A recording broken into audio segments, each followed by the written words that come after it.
Hey everybody, my name is Michelle Morrissey and I teach 11th and 12th grade high school history at the Academy of the Pacific Rim in Hyde Park. I've been teaching for 6 years at APR and in the classroom for 9 years, and tonight I want to share with you a concern that I have about charter schools. Let me say it this way. I think we need to have a conversation about charter schools and teacher salaries. Okay, I know what you're thinking right now. You're thinking, wow, another greedy classroom teacher in it for the money. Actually, if that is what you're thinking, we need to have a much longer conversation after this event is over. But first, let me start by bragging on my school a little bit. So I could tell you about our AP program in calculus and physics. I could tell you about our China exchange, where 3 times a year our students are traveling to our sister school, Beijing number 80, to study, and once a year we're hosting them back here in Boston. I could tell you about our English and history seminars, where students are reading and discussing and debating advanced texts, but I'm not going to tell you about any of those things, because what I really want you to know about APR is about college. So the data I'm going to give you right now is from 2 sources. It's from the National Student Clearinghouse, and it's from a Boston Foundation report that was published this winter on college completion here in Boston. And just for the purposes of comparison, I'm focusing in on the class of 2007. So in 2007, 90% of APR seniors went on immediately after they graduated to college. 86% of Boston's exam school graduates immediately went to college, and about 56% of its non-exam students immediately went on to college after they graduated high school. But getting to college isn't really the point. We actually want to know that our kids can stay in college and succeed. So let's take a look at what are called persistence rates. Of those who go, what percentage move on to the next year? First year persistence. 92% of APR's kids went from their first year to the second year of college. 94% of the exam school grads did that, and 74% of the non-exam school grads did. 4-year persistence. That's going to measure 2 things. Are you still in school and working towards your degree, or have you actually already graduated? So 4-year persistence rates, APR 76%, exam schools 74%, and non-exam schools 41%. So APR is not an exam school, but we are getting exam school results in college. How are we doing that? Well, let me start by saying we have a fantastic high school principal who has a clear vision and the autonomy to carry it out.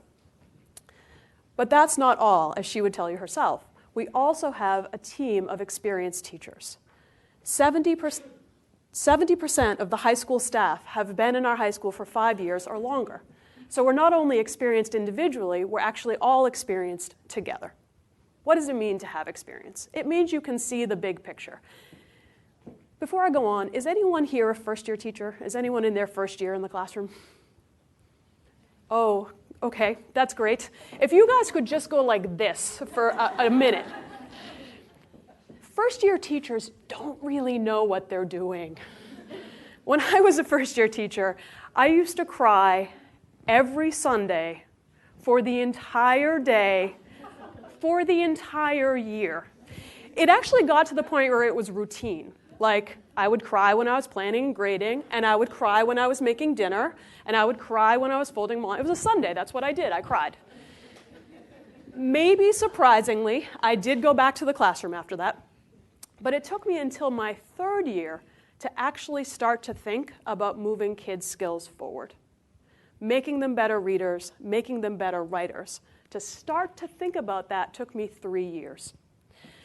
And the research backs me up here. First-year teachers, most of them are not that effective, and also that it takes most teachers to really 5 years to really get their feet under them in the classroom. So at this point, 9 years, I can teach content, I can teach skills, but I can also think about the whole high school program. Where are we moving kids from? The 9th grade through the 12th grade. And I have a great team of teachers that I work with who have the same perspective.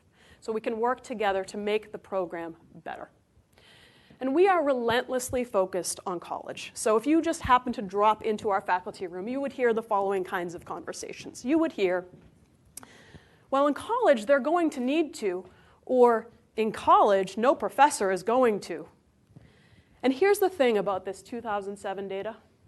We actually think that this data is low. We think that we have made so many improvements working together since 2007, not only what kids are learning, but how they're learning, that we think our successive classes are actually going to do even better. But that 70% of us, those that I've been telling you about who've been working together on this program, moving kids forward, we pay a price. We literally pay a price for staying at APR. The longer we stay, the greater the pay disparity between us and our peers in the district grows. Just to give you a sense of what I'm talking about here, I make $23,000 less per year than a teacher with my experience teaching in the district in Boston.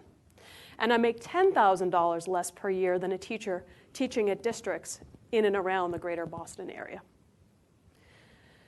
To put it another way, the Crittenden Women's Union, which is a nonprofit organization here in Boston, put out a study this year of what they think it would cost for one adult with 2 kids to really be able to provide basic needs for their family. Not getting ahead, basic needs for their family. I'm going into my 10th year in the classroom next year. I don't make that figure. Now, you might be thinking to yourself, wow, that's terrible and a little bit embarrassing for that school. The executive director of that school might really want to look into this, but it's actually not just our school. The Massachusetts Charter School Association has put out a salary survey of its members that makes it pretty clear that APR's salaries are in the average range for Boston charters. There are some who pay a little bit more, but there are also some who pay less.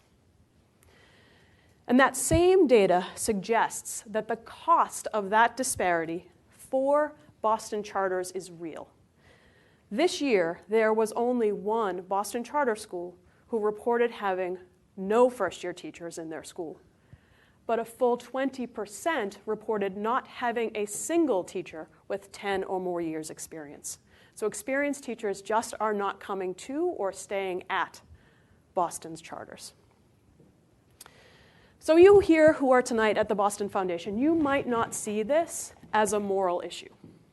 Or let me say it this way. You might believe that the stakes for the children of Boston are so high that we need more schools like APR, regardless of how the teachers are paid. I'm not going to argue with you on moral grounds, but I am going to suggest to you that I think that that is a false choice, that to focus on student achievement and not think about working conditions for teachers is not going to get you the results that you want. You cannot build and scale a successful model of school reform using first, second, and third grade teachers. Kids are not going to get the skills that they need to actually succeed in college. Not in the MCAS, by the way, but in college. We're really proud of the program that we've built at APR, and we're more proud that more and more of our graduates are coming back and telling us that they're well prepared to succeed in college, whether they are at UMass Boston, Mass Bay, or Brown. And we've stayed at APR because we want to be effective and because we believe we are at a school that's effective. But it gets harder and harder to make that choice as that disparity grows. It shouldn't be the case that great teachers are faced with a choice between staying and building a great program or having a sustainable wage. We know how important teachers are, both in the classroom and for schools, and it's time to commit to attracting and retaining great teachers at all schools here in Boston. Thank you.